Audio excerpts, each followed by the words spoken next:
SA social నాది Krishna district Veerlapadu village నుండి వచ్చాను. కమ్యూనిటీ వచ్చేసి ఎస్ఏ గ్రూప్ 3 అన్నయ్య. నాకు 1:1 రేషియోలో ఆగస్టు 28న సర్టిఫికేట్ కాల్ లెటర్ వచ్చింది. 29th రమ్మన్నారు. సర్టిఫికేట్ వెరిఫికేషన్ కూడా చాలా బాగా జరిగింది. సక్సెస్ఫుల్లీ కంప్లీటెడ్ అని కూడా చెప్పారన్నయ్య. పీజీటీ సోషల్ ఎస్ఏ సోషల్ రెండింటికి ఎలిజిబుల్ అయ్యాను. వాళ్ళు మాట్లాడుకున్నారు కూడా నా ముందే. కాకపోతే ఆ అమ్మాయి ఎస్ఏ సోషల్ కి ఎలిజిబుల్ అని చెప్పారు. అలానే మెసేజ్ కూడా వచ్చింది నాకు. అయితే సక్సెస్ఫుల్లీ కంప్లీటెడ్ అన్నారు. ఇంటికి వచ్చిన తర్వాత కూడా సెప్టెంబర్ 9th మళ్ళీ డిఓ ఆఫీస్ నుండి కాల్ చేశారు నాకు. అమ్మ నీ క్యాస్ట్ సర్టిఫికేట్ ఒకసారి పెట్టు అని అంటే పెట్టాను అన్నయ్య. ఓకే అని మళ్ళీ వాళ్ళు కూడా మెసేజ్ చేశారు.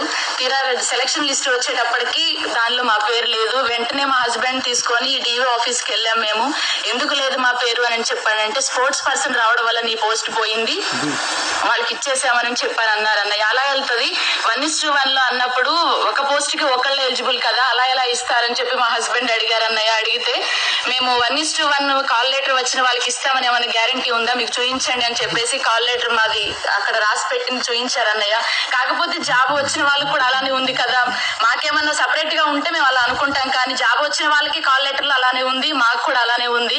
అలా ఇంకా ఏమన్నారంటే అన్నయ్య నువ్వు రిజర్వేషన్ లో వచ్చావు కానీ మెరిట్ లో ఉన్నావా ఏంటి, నీకు రాదు వెళ్ళిపోండి అని కూడా చెప్పేసి అన్నారు అన్నయ్య. మా రిజర్వేషన్ లో వచ్చేసి 3 ఉన్నాయి. 3rd పర్సన్ నేనే, నాకు రాకుండా చేశారన్నయ్య. మా ఫ్యామిలీని కొన్ని సంవత్సరాలుగా దూరంగా ఉండి మేము చాలా ఇబ్బందులు పడ్డాం అన్నయ్య. ఈవెన్ అప్లై చేయడానికి వెళ్ళేటప్పుడు కూడా అన్నయ్య నాకు మా హస్బెండ్ కి యాక్సిడెంట్ అయింది. ఇంకా దెబ్బలు కూడా అలానే ఉన్నాయి. అయినప్పటికీ కూడా ఫ్యామిలీని వదిలిపెట్టి అందరినీ వదిలిపెట్టి చాలా కష్టపడి మా తలరాత్రులు మారుతాయని మేము అనుకున్నాం అన్నయ్య. కానీ రోడ్డున పడతామని మేము అసలు అనుకోలేదు.